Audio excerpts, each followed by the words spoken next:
자, 기자 이제 10분 앞으로 다가왔습니다. 준비 들어가겠습니다. 두 분과 함께합니다. MBN골드 박수범 매니저와 헤르메스 스탁의 김시은 연구원 나와 계십니다. 어서 들어오십시오. 네.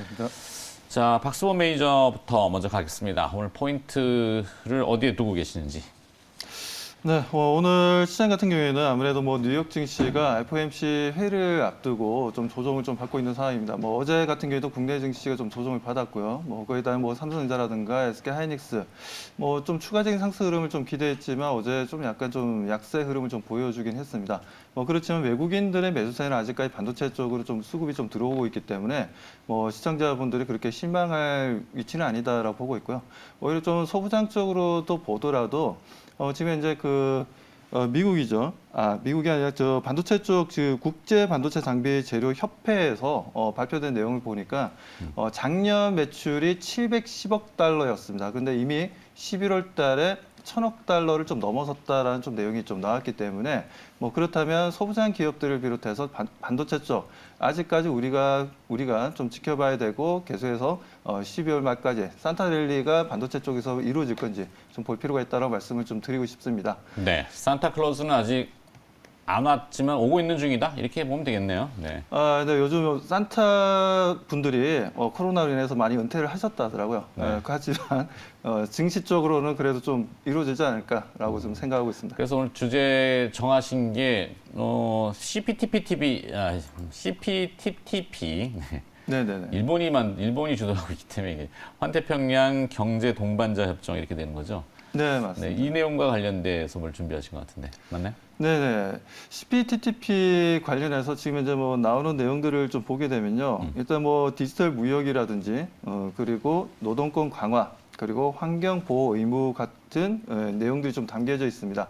자, 이 부분에 있어서 우리나라도 지금 이제 검토를 옛날부터 해왔던 부분들이고, 이제 본격적인 이제 거의 발표를 했기 때문에 거의 된다라고 좀 보고 있습니다. 그러다 보니까 아무래도 그동안 좀 억눌려져 있던 내수 시장에서 식음료 쪽의 종목들이 최근 들어서 주가 움직임을 보여주고 있다라는 거죠.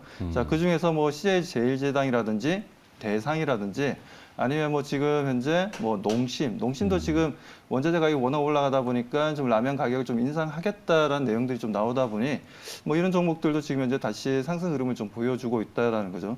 그렇다면 이쪽 부분 CPTPP를 통해서 수혜가 예상되는 부분들 아무래도 이 TTP에 가입되어 있는 국가들이 보면 수출 품목이 보면 이제 농수산물이 좀 많은 편입니다. 네. 그러다 보니까 그 관련해서 가공식품 업체들의 수익률이 좀 높아질 수 있다는 부분들에 있어서 긍정적으로 좀 봐야 되지 않나라고 판단하고 있습니다. 네, 김시은 연구원은 오늘 시장 포인트를 뭘로 정하시겠어요? 앞서서 말씀했다시피 오늘 시장 같은 경우는 FOMC 관련해가지고 시장 여전히 관망세에 이어질 것으로 보고 있습니다. 이미 긴축 속도 올릴 것이라고 발언을 했기 때문에 이미 시장에서는 손 방영되어 있지만 돌다리도 두들겨보고 확인해보자는 심리 때문인지 관망세 지속적으로 나오고 있고 오미크론 사망자도 나오고 있고 코로나 확산세가 쉽지 않기 때문에 다양한 변수라든지 이벤트적으로도 굉장히 수급적으로 불안한 상황이라고 할 수가 있겠습니다. 네. 그러다 보니 그동안 잘 움직였던 IT 섹터라든지 바이오 관련주들 수급적으로 이탈 나오게 되면서 조정받고 있다 보니까 개별 테마주에 굉장히 수급이 많이 쏠리고 있는 상황이라고 할 수가 있겠는데요. 그러다 보니 어제 같은 경우에도 테마가 굉장히 많이 바뀌었습니다. mRNA라든지 코로나라든지 폐배터리라든지 리비안 관련해가지고 굉장히 빠른 순환매 장세가 돌고 있기 때문에 현기증 일어날 정도로도 굉장히 빨리 일어나고 있기 때문에 관련해가지고 조금 주의를 하셔야 할 필요성이 있겠다고 보고 있고요. 그렇기 때문에 굉장히 그렇기 때문에 관련해가지고 한번 단기 트레이딩 관점으로 한번 보시면 좋을 것 같고 아니면 근림상 관련 이벤트 나타나다 보니까 금융주에 대한 관심도 필요하다고 볼 수가 있겠습니다. FOMC 이후에는 이제 대형주 관련해서도 이제 주목을 해보셔야 할 필요성이 있겠다고 할 수 있겠는데 아무래도 소비자 물가지수 좋아질 것으로 보고 있고 내년 초에 그 지수가 굉장히 좋아질 것으로 예측을 하고 있기 때문에 안 오른 종목군들 실적 좋은데 낙폭 과대 종목군들이라든지 관련해가지고 스윙이라든지 분할 매수에 대한 접근은 유효하다고 볼 수가 있겠습니다. 네. 사자 입장이죠? 네네, 사자는 입장입니다. 지금 호가 접수 보니까 코스피 한 9포인트 내려갈 것 같고 코스닥은 한 2포인트 내줄 것 같은데 뭐 3천, 1,000 뭐 이것도 어제 의미는 크게 없는 것 같고 3천이 또 깨졌네, 수성이 안 됐네 뭐 이런 얘기 해봐야 뭐 그렇고. 자, 그러면 코스피 동시호가 접수 상황을 좀 더 엿보고 시간 봐서 두 분의 기업들을 듣든지 하겠습니다. 어떨까요? 동시호가 접수 상황은? 네, 현재 지금 이제 뭐 코스피 쪽 보게 되면 일단 뭐 현대제철이라든지 CS 윈드라든지 오리온 이런 종목들이 현재 좀 동시호가 흐름이 좋은 움직임을 좀 보여주고 있고요. 자, 아모레퍼시픽과 같은 뭐 아모레퍼시픽, 아모레지, 뭐 화장품 쪽 같은 경우에도 그동안 뭐 주가가 많이 조정을 받은 부분들이 있어서 뭐 최근에 단기 반등을 좀 보여주고 있습니다. 뭐 이 부분들이 기술적 반등인지 아니면 정말 성장성에 대한 기대감, 실적에 대한 기대감으로 터닝 포인트를 만들어줄 시점인지는 좀 더 지켜봐야 될 부분이다라고 좀 판단하고 있고요.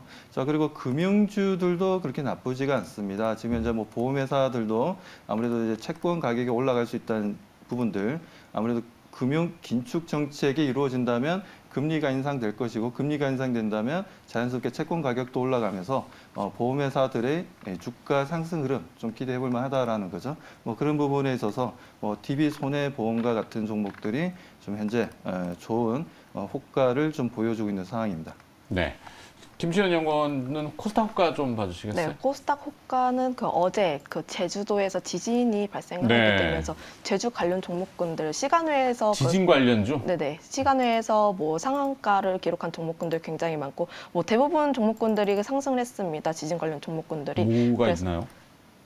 그래서 동아지진? 네, 뭐 덕산 하우징이라든지 아니면 뭐 내진 설계 뭐 네네. 이런 것 쪽인가요? 네, 뭐 삼형 엠텍이라든지 SCM생 같은 종목군들 지금 상한가에 거의 진입을 하고 있는 모습을 보여주고 있고요. 지진 관련주라고 화면에 이렇게 나오는군요. 네. 뭐 그리고 메타버스 관련 종목군들 개별주 흐름으로 한번 움직이고 있습니다. 핑거 같은 경우에도 독도버스 관련 이슈로 인해서 27%대 그 상승 흐름 예상을 하고 있습니다. 핑거? 네, 핑거. 독도버스? 네네네. 그런 게 있나요? 뭐 일단 뭐 그 금융 메타버스 플랫폼 관련해 가지고 그런 쪽으로 호가가 좀 붙고 있다. 네네. 자, 3분 전인데 애매한데 그러면 기업 가시겠습니까? 어떻게 할까요? 계장하고 갈까요? 저는 뭐 오늘 좀 약간 선택권 드리겠습니다. 무거운 종목을 좀 가지고 나와가지고 그럼 계장하고? 네, 개장하고 봐도 상관없다고 보고 있습니다. 김시은 연구원은 저도 상관은 없지만 지금 계장 전에? 지금 계장 전에 네네. 합시다. 네. 네. 둘 다 안 한다 그러면 내가 먼저 되잖아요. 네. 자, 김시은 연구원 오늘 기업 뭐 보시겠어요? 지금 관련주로는 그 오늘 관심주는 모트렉스 가지고 모트렉스? 네, 모트렉스 가지고 왔는데 테마주 중에서도 산업적인 성장성이 기대되는 종목군들로 가져와봤고요. 미국장에서도 뭐 리비안이라든지 관련해가지고 그 전기차 관련해가지고 좋은 움직임을 보였습니다. 그러다 보니 전기차 다음에는 이제 앞으로 주목을 해봐야 할 섹터가 이제 자율주행 관련해가지고 한번 가지고 와봤는데 네. 자율주행도 이제 한번 이슈가 돌긴 했었는데 인포뱅크 같은 경우는 주가가 크게 상승하는 모습을 보였지만 모트렉스 같은 경우에는 주가가 크게 움직이지 않는 모습을 보였기 때문에 관련해서 순환매가 돌 것이라고 예상을 하면서 이 종목 한번 가지고 와봤는데요. 네. 자율주행 시장이 해마다 성장을 하고 있는 모습을 보여주고 있습니다. 테슬라나 구글 같은 뭐 대기 YT 기업들이 관련해가지고 그 자율주행 레벨 5에 대한 연구를 계속해서 진행을 하고 있고요. 인텔 같은 경우에도 자회사 통해서 자율주행 관련해가지고 그 투자를 하고 있는 모습을 보여주고 있습니다. 우리 국내 같은 경우에도 관심을 많이 기울이고 있는 모습을 보여주고 있는데 2026년까지 그 자율주행 관련해가지고 인프라 구축할 예정으로 하고 있기 때문에 시장적으로 또 굉장히 성장을 하고 있다고 볼 수가 있겠고요. 그 중에서도 실적적으로 굉장히 좋은 종목이라고 할 수가 있겠습니다. 일단 모트렉스 같은 경우는 3분기 사상 이제 최대 실적을 기록을 했다고 할 수가 있습니다. 주력 제품이 수출이 호조세를 나타냈고요. 아무래도 자회사에 대한 부분에서 이제 실적 개선 효과가 나타났습니다. 전진건설 로봇이라는 자회사인데 이게 미국 인프라 관련해가지고 수혜를 많이 얻고 있는 종목이고 관련해가지고 뭐 영업이익이 굉장히 많이 증가를 하고 있는 모습을 보였습니다. 그러다 보니 뭐 단기 순이익이 그 흑자 전환을 했는데 마이너스 61억에서 220억 수익을 얻어냈고요. 영업이익도 7배 이상 상승을 했기 때문에 주가가 굉장히 저평가가 되어 있다고 보고 있습니다. 네. 앞서서 설명했다시피 관련 시장해가지고 그 시장 성장성에 대한 그 수혜를 얻을 것으로 보고 있고 애플이라든지 구글 같은 그 자율주행 인포테인먼트 반도체로 이제 포트폴리오를 그 확장을 하기 때문에 그에 따른 수혜를 얻을 것으로 보고 있습니다. 네. 자, 오늘 김시현 연구원의 관심 기업 모트렉스까지 들어봤습니다. 개장이 임박했으니까 문 열고 다시 진입해 봅니다. 개장 준비 들어가시죠.